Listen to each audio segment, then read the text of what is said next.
watching the Daily Dispatch. Today's Good morning. You're watching the Daily Dispatch. Today's breaking news.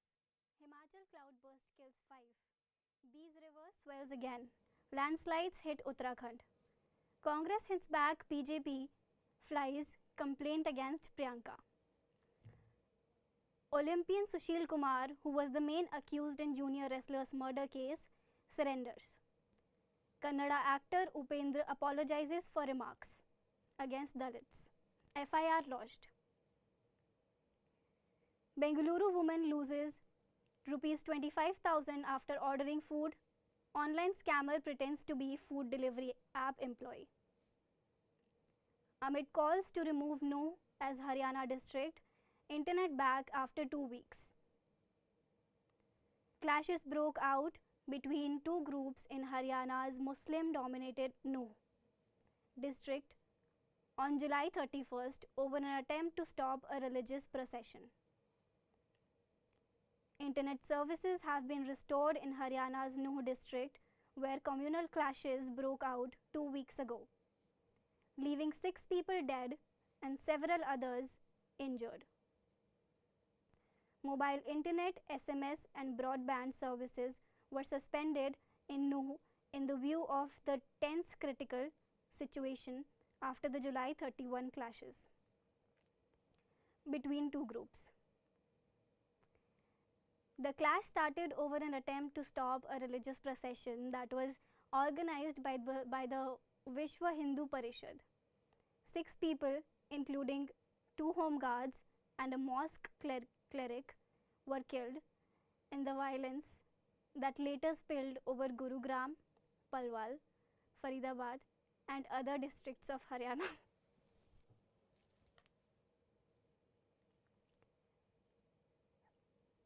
Several vehicles, food joints and shops were set on fire by unruly mobs. Rumors that cow vigilante Monu Manesar would attend the religious procession in Nuh allegedly sparked the communal clashes in the district. Manesar is said to have posted a video on social media in which he claimed to be attending the Nuh religious procession and called on his supporters to come out in large numbers. The cow vigilante said he did not attend the gathering at the advice of Vishwa Hindu Parishad, which feared that his presence would create tensions in the area. A special investigation team, SIT, will be informed to investigate the role of Manesar in the clashes. A Mahapanchayat was organized by a Hindu outfit in Palwal yesterday, where members demanded Nuh district to be abolished. The area should be made cow slaughter, a committee of 51 people decided at the meeting. The committee also decided to resume the Jalabhishek Yatra again on August 28 in Nuh. The Mahapanchayat called for strict laws for people coming from other countries. The committee said they should be thrown out. More than 390 people have been arrested and 118 others detained in connection with the violence. Police have filed over 100 FIRs for incendiary social media posts, and the police said adding the same accounts have also been identified which posted inflammatory content amid the violence. Schools, colleges and other educational institutes reopened in Nuh last week. Bus services of Haryana State Transport have also been fully restored.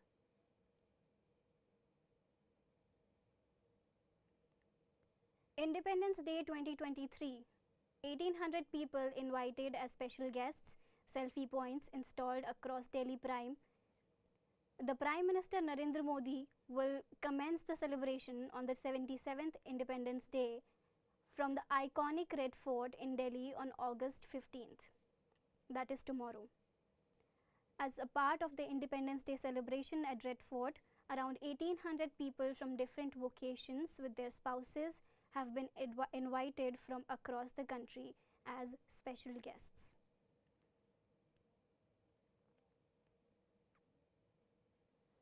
Abolish Nuh district, give arms, demands from Haryana Mahapanchayat. Amid Nuh communal riots, the committee decided to take out the Jal Abhishek Yatra again on 28th August in Nuh and called for the release of all innocent people who were implicated in the cases. The committee demanded a National Investigation Agency (NIA) probe into the July 31st violence. Despite the no hate speech condition for permission to big gathering by a Hindu group in Haryana, some speakers issued an open threat with the police. Organizers claim speakers wanted not to indulge in hate speeches, but some speakers ignored it. A speaker was heard saying, "If you raise a finger, we will cut off your hands," while another demanded licenses for rifles. No district should be abolished and the areas should be made cow slaughter free. A committee of 51 people decided at the Mahapanchayat.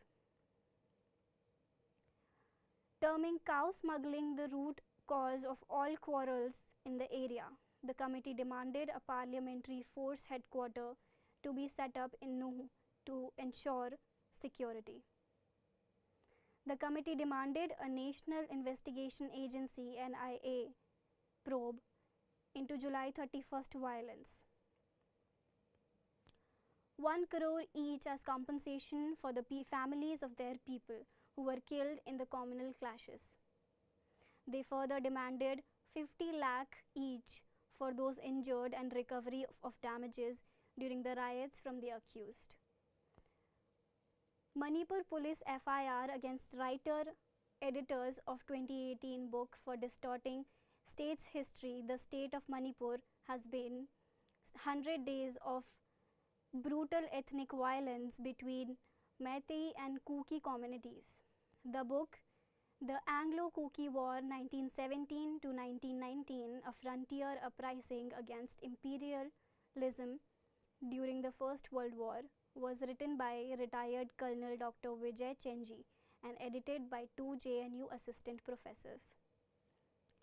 Manipur police have filed a first information report against the author and 2 editors the book following a complaint that it tried to distort the state's history. The complaint, filed by individuals from the Ukhrul, Imphal East and Imphal West villages, alleges that the accused have disseminated falsehood and created an environment against public peace by representing the armed Kuki rebellion 1917 to 1919 as an Anglo-Kuki war. The 3 have been charged against Section 120, concealing design to commit offence punishable with imprisonment, 121, waging and attempting to wage war or abetting waging of war against the Government of India, Section 123, concealing with intent to facilitate design to wage war, Section 153A, promoting enmity between different groups on grounds of religion, race, place of birth, residence, language, etc., and doing acts prejudicial to maintain harmony. Section 200, whoever corruptly uses or attempts to use as true any such declaration knowing the same to be false in any material point shall be punished in the same.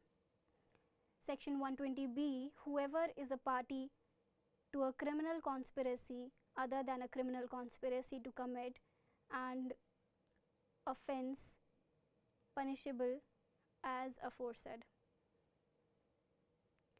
India-China military commander talks on LAC standoff to be held today. This would be the 19th round of talks since June 2020. These talks are said to take place at the Chushul-Moldo border, meeting on the Indian side.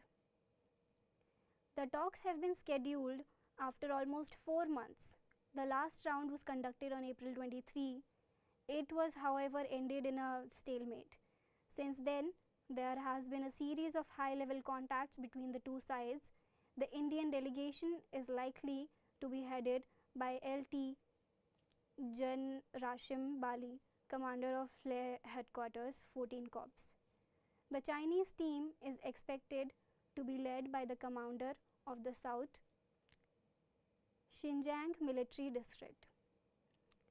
The Indian delegation at the talks is going to seek the completion of the disengagement process of the remaining friction points at the earliest. During the 18th round of talks held on April 23, the Indian side had strongly pressed for resolving the lingering issues at Depsang and Demchok. India's democracy in danger under Modi, civil society groups in US say. Hindus for Human Rights, Indian American Muslim Council, Dalit Solidarity Forum, American Manipur Tribal Association, Peace Action and others held a peaceful protest near the White House.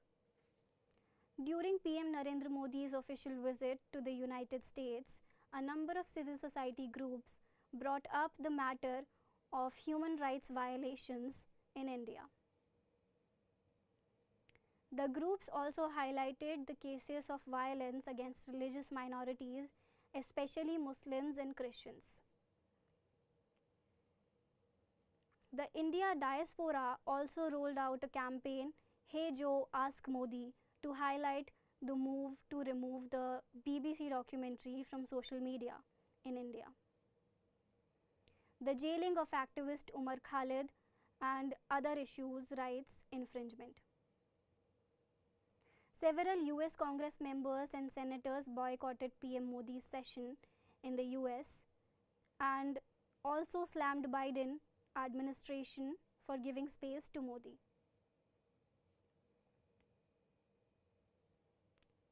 Chennai witnesses severe waterlogging amid heavy rainfall.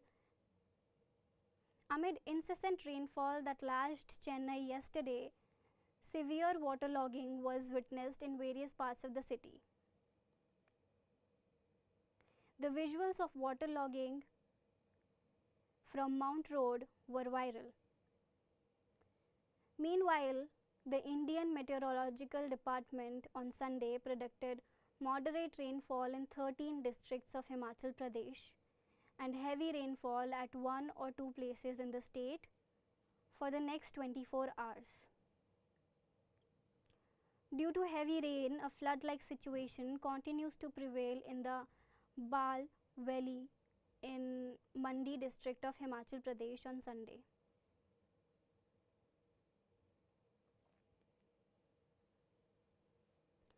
Another Rohingya boat tragedy in Bay of Bengal. A boat carrying Rohingya people who were fleeing Myanmar capsized in the Bay of Bengal, leaving at least 70 people dead and 30 missing. 10 women were among the deceased. About 55 people were on the boat when it left Blutidong township in the western state of Rakhine last weekend. BBC put the death toll at 23, saying the bodies have been recovered, including 13 women. 8 people survived the weekend accident in the sea near Sitwe, the capital of Rakhine. The survivors were reportedly taken away by Myanmar's security forces. The boat was headed for Malaysia, and the exact time and cause of the capsizing were unknown. The bodies were recovered along the shore in Sitwe, about 335 kilometers west of the national capital, between Monday and Wednesday. Meanwhile, in Hawaii, the death toll from a wildfire on Hawaii's Maui Island has increased to 55 and is expected to rise further. Search teams are combining through the charred ruins of a historic resort town for more victims. The inferno, which erupted on Tuesday, reduced the town of Lahaina to piles of smoldering debris. It torched 1,000 buildings, incinerated cars, and left thousands homeless in the worst natural disaster in Hawaii's history. Time to move on, says Mark Zuckerberg as he calls off cage fight with Elon Musk. Mark Zuckerberg, CEO of Meta Platforms Incorporated, said it's time to move on from speculations that there will be a cage fight match between him and Elon Musk. Zuckerberg posted threads saying, "I think we can all agree Elon isn't serious and it's time to move on. I offered a real date. Dana White offered to make this a legit competition for charity. Elon won't confirm a date, then says he needs surgery and now asks to do practice round in my backyard instead. If Elon ever gets serious about a real date and official event, he knows how to reach me. Otherwise, time to move on. I'm going to focus on competing with people who take the sport seriously." Public rivalry between Musk, who's 52, and Zuckerberg, who's 39, intensified after the initial success of Meta's Threads social media platform in July. Threads, which allows users to post short blurbs in a similar fashion to X, the Musk-owned platform formerly known as Twitter, reached 100 million users within a week of its release. Musk, the world's richest person, talked about possibilities of a fight between him and Zuckerberg for weeks. Musk then posted last week that he will receive an MRI of his neck and upper back, which may require surgery.